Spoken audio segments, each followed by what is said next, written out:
اے مدینہ سے محبت رکھنے والوں سنو، مسجد نبوی سے متصل ایک محلہ تھا جس میں بنو نجار کا خاندان رہتا تھا۔ اسی خاندان میں ایک عظیم خاتون ام عمارہ رضی اللہ تعالی عنہا تھی، جن کے 2 بیٹے تھے، عبداللہ اور حبیب رضوان اللہ علیہم اجمعین۔ ام عمارہ کو رسول اللہ صلی اللہ علیہ وآلہ وسلم سے بڑی محبت تھی۔ تاریخ میں آپ خاتون احد کے نام سے مشہور ہیں۔ رسول اللہ صلی اللہ علیہ وسلم نے فرمایا کہ غزوہ احد کے دن میں دائیں بائیں جس طرف نظر ڈالتا ام عمارہ ہی لڑتی نظر آتی تھی۔ اس عظیم خاتون کو تحفظ ختم نبوت صلی اللہ علیہ وآلہ وسلم کی راہ میں شہید ہونے والے فرزند کی والدہ ہونے کا بھی اعزاز حاصل ہے۔ ان کے بیٹے حبیب بن زید عمان سے مدینہ واپس جا رہے تھے کہ یمامہ کے قریب جھوٹے نبی ملعون مسیلمہ کذاب نے پکڑ لیا۔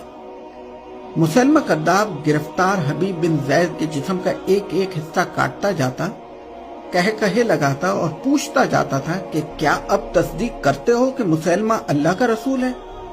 آپ رضی اللہ تعالیٰ عنہ کا ایک ہی جواب ہوتا تھا کہ محمد صلی اللہ علیہ وسلم اللہ کے آخری رسول ہیں۔ اسی تشدد کے دوران حبیب بن زید کی شہادت ہو گئی۔ آپ قیامت تک ختم نبوت صلی اللہ علیہ وسلم کی راہ میں قربانیاں دینے والوں کے لیے مثال بن گئے۔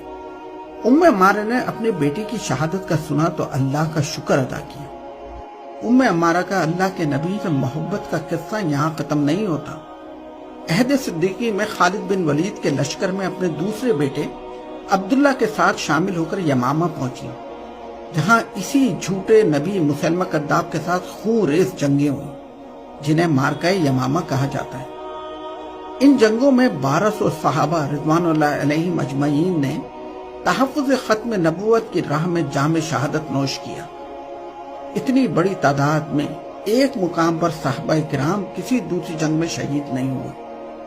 سعودی عرب کے دارالخلافہ ریاض سے 40 کلومیٹر کے فاصلے پر الجبیلہ میں ایک قبرستان ہے، جہاں ختم نبوت صلی اللہ علیہ وسلم کے تحفظ کے لیے شہید ہونے والے یہ جان نثار دفن ہیں۔ رسول اللہ سے محبت رکھنے والوں ذرا غور سے سنو۔ ام عمارہ، بیٹا عبداللہ اور وحشی بن حرب رضوان اللہ علیہم اجمعین جنگ یمامہ کے دوران اس جھوٹے نبی کو تلاش کرتے کرتے قریب پہنچ گئے اور ایک ساتھ وار کیا، لیکن وحشی کی برچھی نے اس ملعون کو جہنم واصل کر دیا۔ ام عمارہ اس جھوٹے نبی کی موت پر سجدہ شکر بجا لائیں۔ اسی جنگ میں ام عمارہ کا ایک ہاتھ گہرے زخم سے شہید ہو گیا۔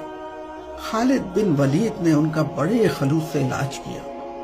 اسی زخم کی وجہ سے عہد فاروقی میں ام عمارہ آخرکار شہید ہو گئیں رضی اللہ عنہا۔ اے مدینہ جانے والے مسافروں، عہد کرو کہ تم رسول اللہ صلی اللہ علیہ وآلہ وسلم کو آخری نبی مانو گے اور دنیا سے منواؤ گے۔ اپنے بچوں کو بتاؤ گے کہ محمد صلی اللہ علیہ وسلم اللہ کے آخری نبی ہیں اور اب کوئی نبی نہیں آئے گا۔